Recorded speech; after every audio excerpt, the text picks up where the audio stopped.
अस्सलाम वालेकुम। मेरा नाम सनोवर मशालकर है। मैं म्युनिसिपल उर्दू स्कूल की टीचर हूँ और गिल्डर लेन म्युनिसिपल कॉलोनी मुंबई सेंट्रल पर रहती हूँ। मेरे घर में मेरे साथ मेरी बेटी जो कॉलेज पढ़ती है और बेटा जो 7th स्टैंडर्ड में पढ़ता है। बस हम 3 ही लोग रहते हैं। हम पर हमारे पड़ोसियों ने बहुत ज़ुल्म किया है, इसलिए मैं माननीय श्री एकनाथ शिंदे सर जी साहब और पुलिस कमिश्नर सर जी साहब से रिक्वेस्ट करती हूँ कि इस वीडियो को ज़रा गौर से देखें, हम पर हुए ज़ुल्म को सुनें और हमारी मदद करें। मैं इनकी बेटी हूँ, मेरा नाम है अनम कुरैशी और हमारे पड़ोस में 6 महीने पहले महेश वाघ नाम का एक आदमी रहने के लिए आया और विश्वनाथ लोखंडे नाम का एक आदमी रहने के लिए आया।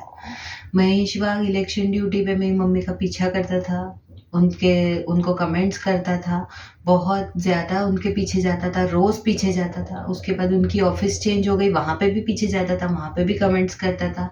बहुत उसने मेरी मम्मी को परेशान किया। मेरी मम्मी ने बहुत बहुत बहुत टाइम तक इग्नोर किया, लेकिन फिर जब बहुत ज़्यादा पानी सर से ऊपर चला गया तो मम्मी ने मेरी पुलिस को अप्रोच किया। उसके बाद महेश वाघ ने हमारे से दुश्मनी पकड़ ली एकदम।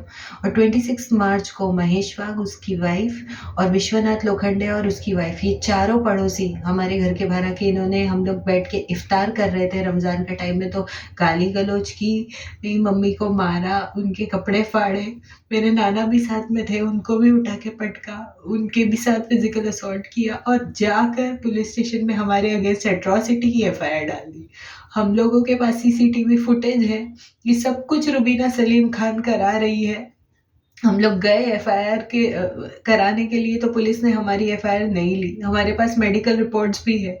उसके बाद जब दूसरे दिन हम लोग कमिश्नर सर के पास गए, तो कमिश्नर सर ने भी सीनियर सर को बोला कि इन पर एट्रॉसिटी क्यों डाला है तुमने, इनके ही साथ जुल्म हुआ है और इनके ऊपर तुम लोग एट्रॉसिटी डाल रहे हो।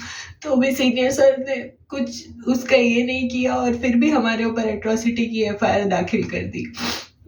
शोभा पिसे मैम रोज हमारे घर पर आती है स्टाफ को लेकर और रोज हमको हेरेसमेंट हो रहा है।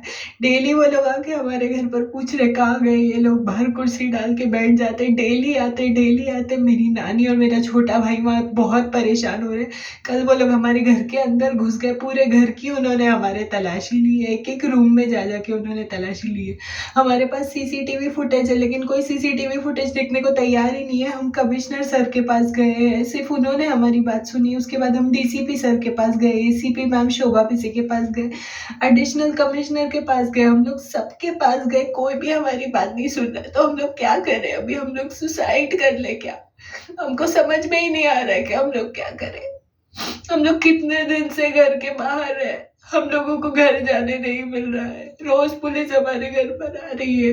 ये क्या हो गया मुंबई पुलिस को? हम लोग क्या करें? हमको कुछ भी समझ में नहीं आ रहा है। हमारे पास वीडियो है, फिर भी कोई हमारी बात नहीं सुन रहा है। हमारे ऊपर इतने बड़े बड़े चार्जेस लगा दिए।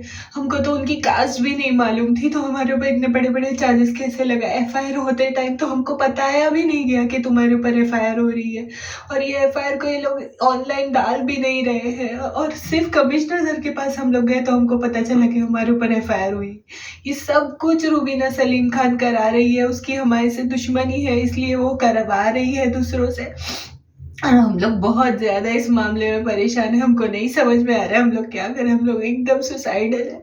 तो मेरी सिर्फ एक गुजारिश है शिंदे सर से कि प्लीज़ आप हमारी हेल्प करें इस मामले में, हम लोग बहुत परेशान हैं बस।